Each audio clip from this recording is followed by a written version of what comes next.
আসসালামু আলাইকুম বন্ধুরা, আজকে আমরা দেখব কিভাবে প্রিন্ট করতে হয়। প্র্যাকটিক্যালি দেখাবো। আমাদের প্রিন্টারটা হচ্ছে ইপসন L130। এখানে আমরা A4 সাইজের কাগজ দিয়েছি। উপরের ভাগে আমরা প্রিন্টারটা অন করে নিলাম।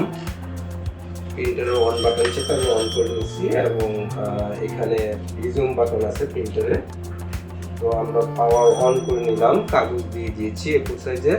এখন আমরা প্রিন্ট কমান্ড কিভাবে করতে হয় মাইক্রোসফট ওয়ার্ড থেকে সেটা দেখব। তো আমরা অবশ্যই পূর্বের যে কোনো একটা কাজ ওপেন করে নিতে পারি অথবা নতুন একটা কাজ করে নিতে পারি। আমরা যে কোনো একটা কাজ এখানে করে নিলাম। কমপ্লিট করার পরে অবশ্যই আমরা যে কাজটা করব প্র্যাকটিক্যালি প্রিন্ট করতে হলে অবশ্যই সেই কাজটাকে একটা পেপার সাইজে দিয়ে কাজ করব। পেপার সাইজ আমাদের এখান থেকে খুব সহজেই আমরা করতে পারবো। সেটা হলো আমরা চলে যাব পেজ লেআউট থেকে সাইজে গিয়ে A4 সাইজ দিয়ে নিব। A4 দেখায় নিলাম। তো এখন আমরা প্রিন্ট করার জন্য ফাইল থেকে প্রিন্টে চলে গেলাম। প্রিন্টে গিয়ে একটা ক্লিক করলাম। দেন আমাদের যে প্রিন্টারটা থাকবে বা আমরা যেটা দিয়ে প্রিন্ট দিতে চাচ্ছি সেই প্রিন্টার নেম বক্স থেকে আমরা প্রিন্টারটা দেখাবো। আমাদের প্রিন্টারের নাম এবং মডেল নাম্বার এই বক্সের মধ্যে দেখাবো। আমাদের যে প্রিন্টারটা এখানে রয়েছে সেটা হচ্ছে ইপসন L130। তো আমরা এখানে দেখতেছি অনেকগুলো প্রিন্টারই আছে, তার মধ্যে থেকে আমরা ইপসন L130 সিলেক্ট করে নিলাম। যেহেতু এখানে একটা পেজ কাজ করা হয়েছে, যেমন এই যে আমরা এখানে দেখতে পাচ্ছি অন অফ 1 লেখা আছে, তো একটা পেজই কাজ আছে। তো আমরা অল রেখে ওকে দিতে পারি, কারেন্ট দিয়েও করতে পারি অথবা পেজেসে 1 লিখেও করতে পারি। 1 লিখে ওকে দিলে এই পেজটা প্রিন্ট হয়ে যাবে। আমরা যদি চাই যে না এখানে অনেকগুলো, সাপোজ আমাদের এখানে অনেকগুলো পেজ যদি থাকে বা আমরা কাজ করে সাপোজ আমার প্রথম পেজটায় এতটুকু কাজ আছে, দ্বিতীয় পেজটা আমরা আরেকটা পেজ দিচ্ছি, প্রিন্টটা নতুন পেজ মানে নিচে নিচে পেজ নেওয়ার জন্য আমরা পেজটাকে ব্রেক করে নিচ্ছি। কন্ট্রোল এন্টার প্রেস করলেই পেজ ব্রেক হয়ে গেল, আমাদের নিচে আরেকটা পেজ চলে আসছে।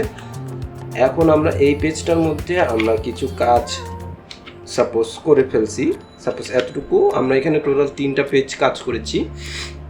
এই 3টা পেজই যদি আমরা এখন প্রিন্ট করতে চাই তাহলে ফাইল থেকে প্রিন্টে যাওয়ার পর অবশ্যই আমরা যে প্রিন্টারটা দেখালাম সেই প্রিন্টারটাকে সিলেক্ট করে নিলাম, ইপসন L130। অল দিয়ে ওকে দিয়ে দিলে সবগুলো পেজ প্রিন্ট হবে। যদি আমরা চাই যে কোনো একটা নির্দিষ্ট পেজ প্রিন্ট করবো, যেমন সাপোজ আমি এই পেজটা প্রিন্ট করতে চাচ্ছি, তাহলে এই পেজে অবশ্যই গিয়ে আগে ক্লিক করতে হবে। পেজে যে কোনো জায়গায় একটা ক্লিক করে ফাইল থেকে প্রিন্টে যেতে হবে। যাওয়ার পরে আমরা এখানে কারেন্ট পেজ দিব, প্রিন্টারটাকে সিলেক্ট করে কারেন্ট পেজ দিব, দেওয়ার পর ওকে দিয়ে দিব। তাহলে আমাদের কি হবে, আমরা এই যে পেজটাতে ক্লিক করে আসছিলাম সেই পেজটাই শুধু প্রিন্ট হবে। এবার আমরা দেখে নেব যে আমরা যদি এই 3টা পেজ থেকে কয়েকটা পেজ এক বা একাধিক পেজ প্রিন্ট করতে চাই তাহলে কিভাবে প্রিন্ট করতে পারি। সাপোজ আমি এখান থেকে সবগুলো পেজ প্রিন্ট করতে চাচ্ছি না, আমি চাচ্ছি 1 নাম্বার এবং 3 নাম্বার পেজ প্রিন্ট করতে।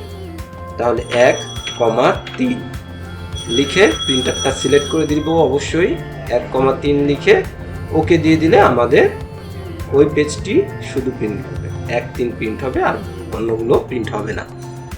আশা করছি বুঝতে পারছেন প্রিন্ট কীভাবে করতে হয়। আর একটা বিষয়, এখানে নাম্বার অফ কপিসের বিষয়টা হলো এই যে আমি অল দিয়ে প্রিন্ট করব বা কারেন্ট দিয়ে প্রিন্ট করব বা যে পেজগুলো আমি দেখাবো এখানে প্রিন্ট করার জন্য সেই পেজগুলো কয়টা করে হবে।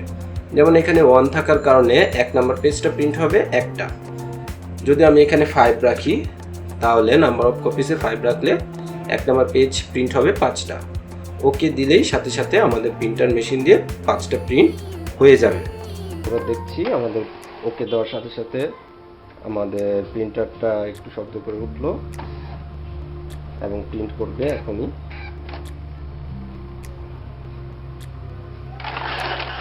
কাগজ টেনে নিয়েছে ভিতরে, প্রিন্ট হয়ে গেছে, সরাসরি আপনারা দেখতে পাচ্ছেন। এতে আশা করছি বন্ধুরা প্রিন্ট কীভাবে করতে হয় বুঝতে পেরেছেন।